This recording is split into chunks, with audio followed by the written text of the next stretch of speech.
Welcome to the Pharmacy Leaders Podcast with your host, Tony Guerra. The Pharmacy Leaders Podcast is a member of the Pharmacy Podcast Network, with interviews and advice on building your professional network, brand, and a purposeful second income from students, residents, and innovative professionals. Hey, welcome to the Pharmacy Leaders Podcast. Pretty excited. ASHP is coming up. I can't go, which kind of stinks, but I have a bunch for you as you go on the way. So first thing is that The Thrill of the Case by Eric Christensen will soon be available on audio. It's going to be a companion to pharmacotherapy, and this will in total give you about 15 hours worth of audio where you really just get to follow a practitioner who has 10 years of experience. How did they think about things? What mysteries are there? What challenges are there? And how do you solve these cases? So we've made it very entertaining, very cool in the way that you can solve the cases before they finish up. And you can see, well, what is the big concern? What is it that as a pharmacist I can do in this case? And afterwards, it's not just about knowing more about medicines. It's knowing more about how to work with medicines. And I'm a non-clinical pharmacist. I spent most of my time in community, a little time in mail order. Mostly my roles were actually in management. If I would have had an MBA if I'd had time to get it, but I had managerial roles. So having helped, worked with Eric and creating the audio versions of these two books, I've just learned so much about what pharmacy practice is like now. Again, I graduated in 97, so over 20 years ago. And it was just very easy for me to catch up. So if you're on APPEs or you're thinking, gosh, what's my first step? What is my first step in getting towards a clinical position? And it's starting to listen as a clinician. So hopefully with pharmacotherapy and Thrill of the Case, we've done that. Some really cool episodes from the Pharmacy Podcast Network this week. Something that kind of caught my eye was the Apple Watch Series 4 in pharmacy from Future Dose Tech. It was on November 2nd, and there were three things that they had mentioned. One, a 30S ECG is being added after FDA approval that can detect arrhythmias, which is awesome. Just as your Apple Watch will often tell you to stand because you've been sitting too long, it can also see if you've fallen, and for those patients that have a high fall risk. And then there was an expanded app design as well. So it's kind of cool. I just listened to the episode, Pharmacy Podcast Network, episode 713, just a little glimpse into the future of what healthcare is going to look like. Some of the other episodes, so Needy Meds with Carla Delaporta and Ken Sternfeld, RPH, host of PGX for Pharmacists, talk about how to empower those that are looking for more affordable healthcare, kind of figuring out what the cost of medicine is. Something just went through, I want to say, the president's desk, where now as pharmacists we're allowed to tell the patient it's cheaper to just buy it cash or something like that, where we actually weren't able to before. Haley Ward and Joanne Paiu interview the nation's first concierge pharmacist, Ken Sternfeld, as well. So that's kind of a fun reversal where the two that we hear the most on the Pharmacy Student Leaders podcast talk to Ken Sternfeld and kind of how pharmacy is going to work in the future. I'm looking at, I was at Drake and Mike Kasab's company, which does a ton of work, has, I think, now 500 pharmacists or something like that. And it really is like that. It's collaboration. Just this morning, I went downstairs and my kids are just screaming at each other. And I'm like, what's going on? And they weren't screaming at each other. They were screaming with each other. They're playing a multiplayer game on their iPads. And they're all 7 years old, so they're pretty cognizant of things. And they're helping each other. They're, telling each other, wait, why did you do that? Or, you should have done this, or go do this. And just that they're so collaborative this young is, and I get it, they're triplets, they're together all the time, but we don't put them in the same classroom. But it's just kind of cool how collaborative they are. So the future may be a very, very collaborative place. A conversation with Jamie Detler Leonard on Pharmacy Podcast Network, episode 716. So, industry break-in, intro to the BCMAS with ACMA. And kind of to follow with that, we have RX Talk with Susie, episode 717. The BCMAS Chief Academic Officer and the founder of the Pharmacist Moms Group. And she talks to her students, and the title of hers was Things I Wish My Preceptor Knew About Pharmacy Students. Well, let me tell you what your preceptor does not know for sure, and maybe other schools are different, but I have no idea if you're a good student or not. And you might think, well, that's kind of important information. Well, that's kind of information I don't get. So I have no idea what kind of grades you got. I just get this person, and they show up on a Monday, and I have maybe their CV, and I can have access to that. But I have no access to their grades. I have no access to anything bad that they've done or anything good that they've done, unless it's on the CV. And so I really am starting blind when I do that. And so when it says things I wish preceptor knew about pharmacy students, they say, we really want our preceptor to push us. Well, I have no idea if I've got somebody there's two, I've heard this way of separating runners. It kind of works for students too. There are some that are coming to compete, and there are some are coming to complete. And I have no idea whether it's a completer or a competer. Someone that worked for me that was at the local pharmacy school was the number one PCOA scorer. And nowhere in our interactions could I have known that, though probably I'll take full credit for it, working with me. Maybe he picked up some of the things from all of the pharmacology stuff and pharmacotherapy stuff we talked about. But he was just a smart guy, and he's just a nice guy, and I have no idea that he's one of the best students academically in the school. I had no idea. And I can't know that. So since you're going to be able to listen to what I wish the preceptor knew about students, I'll do what I wish the pharmacy students knew about the preceptor. We have no idea what your grades are. We have no idea how you did in your former rotations. We have no idea how you're going to do in your future rotations. We have no idea if you have a job lined up or if you're just kind of thinking about things. And I think this is the biggest disconnect, and it's the weirdest situation. It's very strange. I'm trying to think of a single instance where this happens besides where we're here in internships or rotations. But when does someone pay $3,000 to $7,000 to a third party to hire a volunteer? Because that's what we are. We're all volunteers, and we all want to see pharmacy students succeed. My space, just like Susie's space, is non-clinical. So you get to see something completely different where you're working at the computer. You get to see the opportunities to not only work at the company, but also to create, at least with me, with maybe side hustles that are important to you so that you can pay off those loans. But as a preceptor, we have very little information about you. We don't have funding to support you. And I feel like there's always going to be that feeling like, you know how much I paid for this rotation? And I'm like, I have absolutely no idea. I can divide the amount that you probably paid in tuition by 8 or 6 or whatever it is and maybe get an idea. But we don't really have any funds to do all the additional cool stuff we could. So that would be a really cool thing if the schools would share and give us some kind of part of that money so that we could do a even better job, or maybe even do a better job giving you housing or making sure you can get to work every day with gas cards, things like that. So, all right. Anyway, but I think it was a great episode. What I wish my preceptor knew about pharmacy students. They talk a lot about wanting to be pushed, but also recognizing that they don't know everything and that they're really hoping that the preceptor is going to be present. And again, that kind of goes back to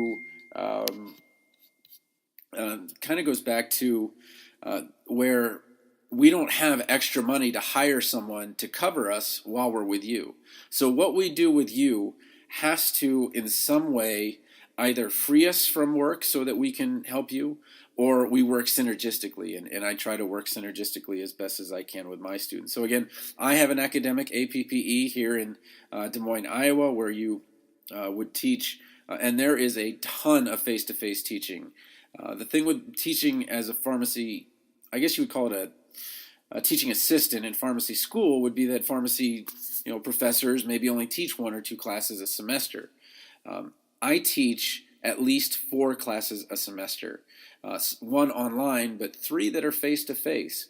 So you are in front of students, small groups, little larger groups, and if you want to improve your public speaking, you want to possibly have an opportunity to work in academia, whether it is at a pharmacy school or not, this is a great rotation. I definitely encourage you to reach out to me. Okay, so that's the Pharmacy Podcast Network.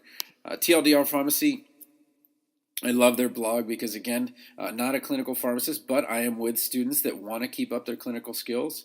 So if you haven't been keeping up, they had Kidney Beans, Renal Function, and Drug Dosing Part 1 on October 22nd, and just recently on November 6th, Alcohol Use Disorder. TLDR, as you're looking towards ASHP, you really want to look at the things that they have. If you want some free stuff, you are absolutely broke. They have a residency job interview evaluation form, and you can get the chapter 1 of their book, Pharmacy School, The Missing Manual, just for giving them your email address. The resource that is really probably the best as you're going to ASHP, and I recommend you read it before you get there, is Mastering the Match, which it's an ebook that you'll get downloaded right away, and it's got, let me go through what it has. So it kind of starts over with PGY1s and the match, talking about forecasts versus the pharmcasts, the cost of those residency applications and how many you're going to do, how to write the CV, who you want for letters of recommendation. I wrote a number of letters of recommendation, and sometimes maybe something he didn't address that I should is how to ask a recommender for a recommendation. And sure, at maybe the SLACs, the small liberal arts colleges, you've already got a great relationship with a number of the professors that you can do that with, but they're really looking for your APPE preceptors, who again are not getting paid, and you want them in your line. So if you say, I want to be a pediatric PGY2, and you have a pediatrics rotation, that's the person that you want to make sure that you write one. Then there's ones like me, which is non-clinical, where I really have a good background in writing, so I can really articulate how you made a difference in the lives of these students and how well you performed in front of those students. So it's kind of the difference between the person you need because of what their credentials are and what you're looking for in the future, and then there's me, who is just, I have a background in writing. So when they see my recommendation, it's going to be amazing. So anyway, not a reason just to do my APPE because I write good recommendations, but certainly a reason. Surviving the Showcase, it is a madhouse. And I don't know if, unless you've gone to like a college football game that's packed or something like that, or a basketball game where you've got 9,000 or 10,000 people in the same room at least, that's Surviving the Showcase. Mastering Midyear, really getting an understanding of what it is to be at Midyear, what how you can check off the right accomplishments. He puts it 8th, but it's really the most important thing that I think, if you're going to pick one thing to do before Midyear, it's to write your letter of intent and your cover letter. And you say, but I haven't even applied for residency yet. Yeah, a letter of intent is a self-reflection. It's a way that you kind of look at yourself and say, in a very succinct way, 3 paragraphs or less really, this is what I want to do, and this is what I'm hoping to do, and this is what I'm hoping that your residency will help me with. And knowing that completely changes everything, because now you know exactly which residency sites to go look at. Now you know exactly which people to talk to in the meet and greets at night. Now you know exactly who you should be following up with and which of your professors you should start talking to. So writing that letter of intent, I know he puts it 8th as something that happens after, because he puts it in time order, like when you would generally do a lot of these things. But writing your cover letter is, I think, the most telling thing. And I think you'll be surprised. It's kind of a cool thing because as you write it, you're like, that doesn't feel right. That's not really what I want. maybe that's what I feel like I'm getting pushed towards with school and maybe some of the faculty. But what I would really want is, and then when you write it and you're truly honest with it, writing with the door closed where you're not worried about anyone judging you, you find that you're going to be very satisfied with what you have. Residency interviews, kind of some notes about those. We may be able to get you another audio of some of those sample residency questions. We had a great one last year. Clinical cases, kind of understanding what it is to solve a clinical case in front of someone when they ask you and they present you with one. And the biggest thing to be able to do is deal with the case that you can't answer. So your level of knowledge is not there, but how do you answer it intelligently so they're like, oh, well, they get what I'm asking and they get what I could do. And if they were further along in their APPEs, they would have gotten the question. Ranking residency programs. It goes towards the person who is ranking and not towards the residency program. So that's why they have the residency showcase. It doesn't do much good, even if Mayo keeps getting ranked, number 6, number 7. They don't. But if they did, it's going to favor the person ranking them versus the residency ranking. And he explains how that works. Then match day itself. We've gone through a match day, and we've gone through the scramble, which is something that doesn't really exist in its old form, but match day is a very special day. And then what to do if you don't match. And then there's some videos online from, I think Brian Fung has a great video on that. And I think Kevin Yee might have had one as well. So anyway, TLDR Pharmacy, if you're thinking about ASHP, mastering the match, definitely something that's worth investing in. MedEd101.com. So I just want to separate. He has his website with the blog, which is what I want to address first. And now we're kind of going to way after residency, but it's something to look at because if you're BCGP or if you're thinking about BCGP, how do you study for it? Everyone's life is different, and I think that Eric Christensen does a great job of really understanding it. It's a free download from meded101.com/blog. Happy PharmD, I didn't see anything new from him. YFP, how to determine the priority of investing. Right now, I'm kind of set. I decided on two real estate investments. So I decided on one place in Tempe, Arizona, that's a 3-bedroom condo, and then I decided on a duplex here, which is just a house connected to another house by one wall. And both are relatively low maintenance, although I had some flooding in the one here in Iowa, so that was a little bit of a setback. But I've been listening to those guys a long time. I have my emergency fund, and that's what it was used for. And it is tax deductible when you make repairs on your own place, and it's a rental. Then it is tax deductible. But if it's your home, it actually isn't, which is kind of goofy. But how do you determine the priority investing? How do you decide where you're going to put your money? And I think they do a really great job going through that stuff. If you're on the clinical side, reallifepharmacology.com from Eric Christensen again. He just did something on metoclopramide and SGLT2 inhibitors. So I think that those are really great. It's about 11 minutes, 9 minutes in the last 2 episodes. And really just giving you a very manageable dose of pharmacology. Talk to Your Pharmacist podcast.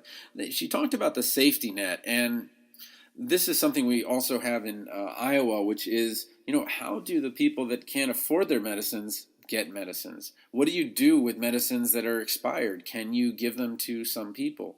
And things like that. So really great episode from Hillary Blackburn at Talk to Your Pharmacist podcast by the Pharmacy Advisory Group. A couple of YouTube videos. So Brian Fung, he was doing something I didn't know you could do, which is to premiere your YouTube videos. So I'm not sure how this is a premiere, the Residency Showcase ASHP MidYear, because I heard it on Facebook. So it looks like it gets released on Facebook a little early. And then 11/10/18 is 8 a.m. You'll see the Residency Showcase ASHP MidYear. Then preparation on 11/17/2018, a week later, and then another week later, receptions. And my personal thought is, if you are going on a budget, skip the showcase, just go to the receptions. That's where the RPDs are going to be. Those are the decision makers. And while you'll get a good idea of what's going on at the showcase, if you want to talk to the decision makers, then that's where you need to go. Those are the people that ultimately have the final say. Sure, the residents are important people. They've been there for 4 or 5 months at their residency. But ultimately, the residency program director says, I got to live with this person for a year. So this is the person that I pick. This is the person that I pick, or that we finally decide on. So I can't tell you how important it is, especially if you're staying in your own state, to go to your own associations. I always go to the Maryland Association to see my friends and alumni. I can't go to ASHP this year. It was ASHP or APHA, and so I'll be doing APHA. But definitely important to go to those, and I would definitely have gone to the Iowa reception as well. Kevin Yee just talking about how he went from pharmacy to entrepreneurship and high ticket closing. So his career is completely moved on from pharmacy. And if you want to see how someone did it, he does a great job of vlogging, and you can follow that. Paul Tran hasn't put up anything, but if you haven't heard him, it's really neat. I think he's got 3 or 4 pharmacy jobs. He's got his full-time job, and then he does some relief work at a bunch of different places, but he also does DIY work, and he got a cool thing with Home Depot, and I think you'll really enjoy his stuff. I have this at the end, and it's about pre-pharmacy, and it, normally pre-pharmacy goes first because, before you get to pharmacy, but most of the people listening are not pre-pharmacy, but this is, I think, as pharmacists and pharmacy students, how do we respond to someone who's saying, should I go to pharmacy school? Because you're in pharmacy school and you may or may not be hearing that things are a little bit bleak as you look towards jobs, but you'll hear that, there's real opportunities in terms of entrepreneurship and things like that. And, where do you send them? So there's a website called Pharmacy is Right for Me, and it comes from, I think, AACP. And that's one place that there's a lot of information about pharmacy as a career. But they just put up the average cumulative GPA for accepted PharmCAS applicants in the last cycle was a 3.3. So I don't know what that's trying to do. So are they trying to say, if you didn't get into med school, apply to pharmacy school? Because the average med school GPA, if you go look on their website, is closer to 3.7, 3.8. So if you look at a 3.3, that's 3 B's and 1 A, sort of. And you look at med school, and that's 3 A's and 1 B, per semester. And I just don't know what they're trying to say. So I don't know why you would celebrate GPA as, it's like, well, the average PCAT was something or other, of accepted PharmCAS applicants.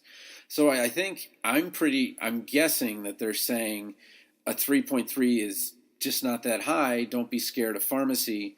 You should apply to pharmacy school, because most of the questions that I get when I'm, on YouTube or whatever are, hey, I've got a blank GPA, something happened and blank, but since then I've been really good in blank.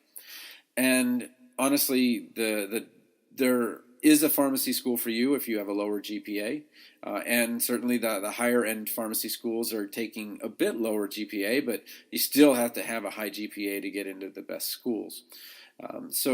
Again, it's just kind of a different place that you can go. And it's the PharmCAS Facebook page. I think they have like 10,000 people following or something like that. And then the deadlines, the November one just passed, and then the December 1st is coming. But there's deadlines all the way up till July. So if you're just like, well, I'm just not sure, there'll be some time. But there's actually a number you can call if you want to talk to somebody about pharmacy or the PharmCAS application service. So that's it for this weekend. I hope you guys have a great weekend. I'm going to be watching the Cyclones. Hopefully, they'll beat Baylor again this weekend. They've been doing really great, and I'd love to go down to Texas for the Big 12 championship if that happens. But a lot of things have to happen for that to happen. So anyway, I'll talk to you guys next week. And again, if I can help you in any way, I'm always available on Messenger, always available by email. Hit me up. I'm Tony FarmD1. Support for this episode comes from the audiobook Memorizing Pharmacology, a relaxed approach. With over 9,000 sales in the United States, United Kingdom, and Australia, it's the go-to resource to ease the pharmacology challenge. Available on Audible, iTunes, and Amazon.com, in print, ebook, and audiobook. Thank you for listening to the Pharmacy Leaders Podcast with your host, Tony Guerra. Be sure to share the show with the hashtag #PharmacyLeaders.